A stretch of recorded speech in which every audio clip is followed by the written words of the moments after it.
नमस्कार दोस्तों, मैं हूँ निशी गुप्ता और स्वागत करती हूँ मैं आपका अपने इस चैनल में जिसका नाम है वीमेंस लाइफ स्ट्रगल।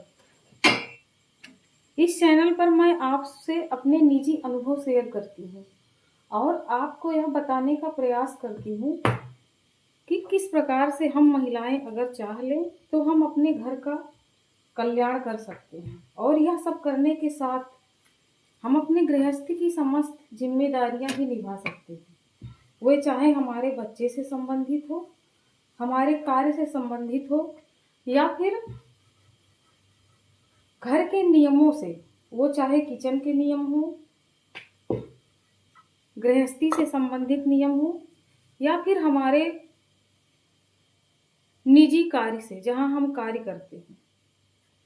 दोस्तों, आज इस वीडियो में मैं आपको बताऊंगी कि किस प्रकार से हम महिलाओं को अपने घर का ध्यान रखने के साथ साथ थोड़ा सा समय अपने लिए भी जरूर निकालना चाहिए, क्योंकि दोस्तों हम गृहिणियां ही तो हैं जो हम अपने घर को संभालते हैं, इसका ध्यान रखते हैं और सदैव अपने घर की उन्नति और समृद्धि के लिए ईश्वर से प्रार्थना करते हैं। लेकिन यह प्रार्थना तब स्वीकार होती है जब हम अपनी गृहस्थी और अपने रसोई घर, पूजा पाठ से जुड़े नियमों का पालन करते हैं। दोस्तों, इन सभी से परे मैं आज आपको वीडियो में बताऊंगी कि किस तरह से क्या क्या करके हम अपने घर का ध्यान रखने के साथ अपने सौंदर्य का, अपने व्यक्तिगत जीवन का और अपने वैवाहिक जीवन का ध्यान रख करके उसमें चार चांद लगा सकते हैं। दोस्तों, हम महिलाओं का स्वस्थ होना बहुत जरूरी होता है, क्योंकि अगर हम ही स्वस्थ नहीं रहेंगे तो हम अपने परिवार को स्वस्थ कैसे रखेंगे। तो इसके लिए हमें चाहिए कि सबसे पहले हमें अपना ध्यान रखना भी सीखना होगा। इसके लिए हमें थोड़ा सा समय निकालना होगा और ये समय हम कब निकाल पाएंगे? जब हमारे सारे कार्य समय से हो जाएंगे, तभी हम अपना कार्य भी कर लेंगे और अपने लिए समय भी निकाल पाएंगे। तो दोस्तों, सबसे पहले तो हमें सुबह उठना सीखना होगा और सुबह उठ के घर के सारे नियमों को करने के पश्चात हमें थोड़ा समय ईश्वर के लिए भी निकालना होगा। दोस्तों, ईश्वर की आराधना केवल हम धन प्राप्ति के लिए नहीं करते हैं। ईश्वर की आराधना हमारे मन को शांति देती है और हमारा मार्गदर्शन करती है।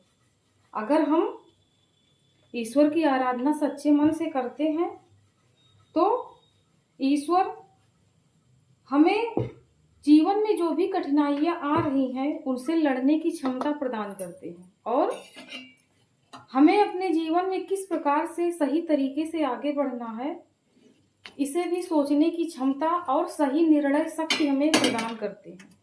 तो दोस्तों, हमें थोड़ा सा समय ईश्वर के लिए भी निकालना है और अगर आप सुबह जल्दी उठ जाते हैं तो आपके सारे कार्य समय से हो जाएंगे।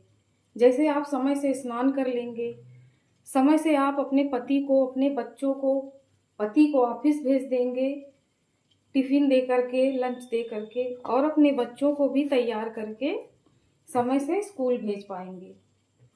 और जब ये सभी लोग, दोस्तों, जब आपके ये सबसे जरूरी काम हो जाएंगे, उसके बाद आपको जो भी कार्य करने हैं, जैसे कपड़े धुलने हैं या फिर आपको बिस्तर सही करना है या फिर जो भी आपके बच्चों ने जल्दबाजी में फैला रखा है सामान, टॉवल वगैरह, उन्हें भी धूप में डालना है और खाना बनाने का काम करना है, वह भी आप समय से कर सकेंगे। इसके बाद आपको क्या करना है कि आपको थोड़ा सा समय अपने लिए निकालना है। आपको किसी को ज्यादा बोलने की जरूरत नहीं है। अगर कोई आपकी बातों से नाराज चल रहा है, आपकी बातों का बुरा मान रहा है, तो उसे ज्यादा सफाई देने की जरूरत नहीं है, क्योंकि हम कुछ लोगों को कितना भी चाह लेंगे तो खुश नहीं कर सकते हैं। और दोस्तों, सभी को खुश करने की ज़रूरत ही नहीं है, क्योंकि अगर हमारा परिवार खुश है, हमारे पति खुश हैं, हमारे बच्चे खुश हैं, हमारे सास ससुर खुश हैं, तो हमें बाहरी दुनिया से क्या ही मतलब।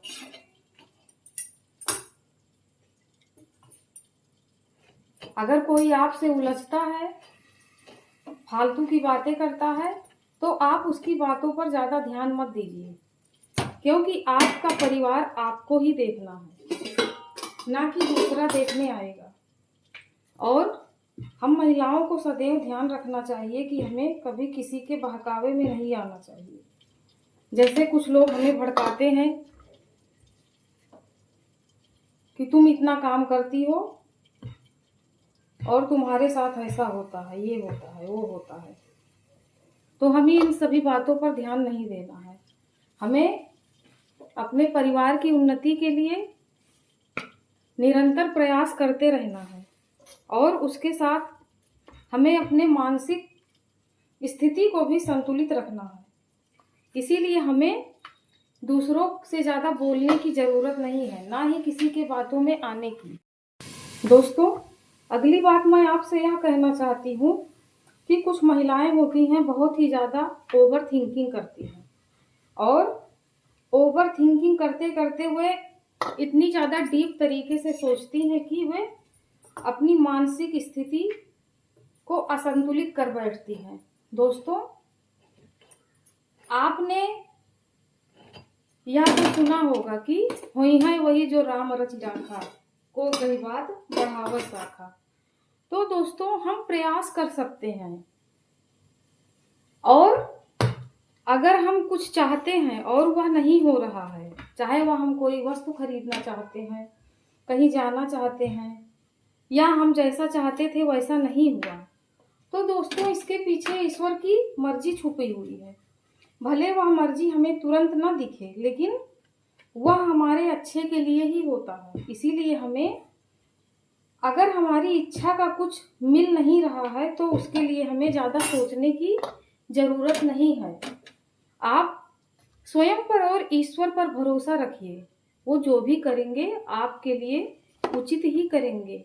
आप अपने बैक में जा करके देखिए, मतलब जो भी आपके पीछे समय बीत चुके हैं, अगर आप सोचेंगे तो आप ये जान पाएंगे कि अगर आप जो चाहते थे वह नहीं हुआ है, तो उसके पीछे भी कोई विशेष कारण था जिसका आपको सही परिणाम ही मिला है। समझ गए आप? हमें ज़्यादा ओवर थिंकिंग नहीं करनी है, और हमें फ्यूचर की चिंता तो बिल्कुल नहीं करनी है, केवल प्रयास करना है। बाकी अपने प्रयास के साथ उसका फल ईश्वर को समर्पित करना है कि हे भगवान, हम तो केवल प्रयास ही कर सकते हैं, उसका परिणाम देना तो आपके हाथों में है।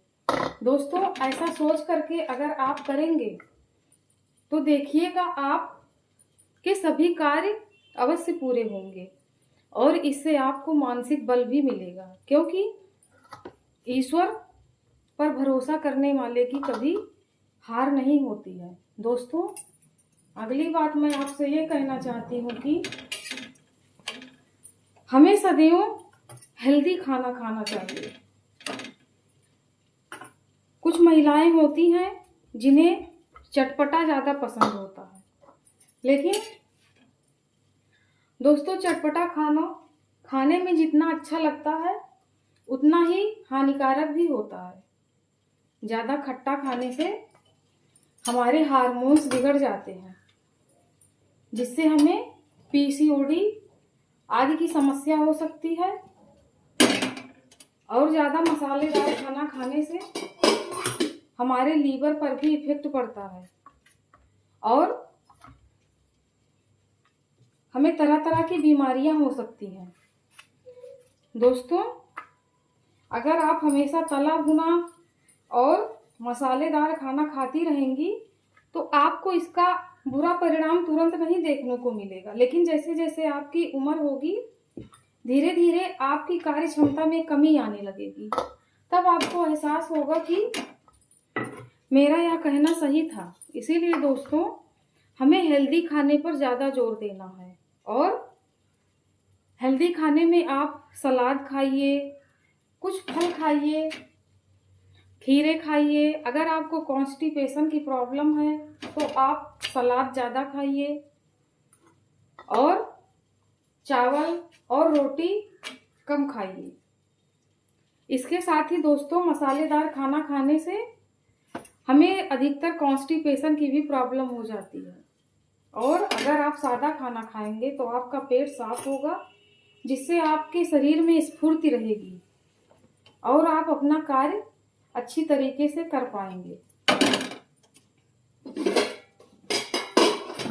ये कहना चाहती हूँ कि हमें थोड़ा सा समय अपने लिए निकालना चाहिए, अपने फिजिकल हेल्थ पर ध्यान देना चाहिए और अपने सौंदर्य पर भी हमें ध्यान देना चाहिए। हम घर के कार्यों में व्यस्त रहते हैं और अपने ऊपर ध्यान देना बंद कर देते हैं। वही कपड़े बार बार पहनते हैं और वही सारी चीज़ें बार बार करते रहते हैं, जिससे हमारी इच्छाएं धीरे धीरे मर जाती हैं। और घर के लोग, यहाँ तक कि बच्चे और पति भी सोचने लगते हैं कि इन्हें तो किसी चीज़ की ज़रूरत ही नहीं है, इन्हें क्या ला कर दूँ, इन्हें कहीं जाना नहीं है, इन्हें ना घूमना है ना टहलना है। तो दोस्तों, अपनी इच्छाओं को मरने मत दीजिए, लेकिन हाँ, आप इच्छा और ज़रूरत में फ़र्क समझिए। कुछ महिलाएं होती हैं, उन्होंने ऑनलाइन सामान देखा, बस बिना ज़रूरत के ही ऑर्डर करने लगती हैं। हमें ऐसा नहीं करना है, क्योंकि हमें अपने घर की आर्थिक स्थिति भी देखनी है। आपको जो सामान की ज़रूरत हो, आप केवल वही सामान मंगाइए, ताकि आपका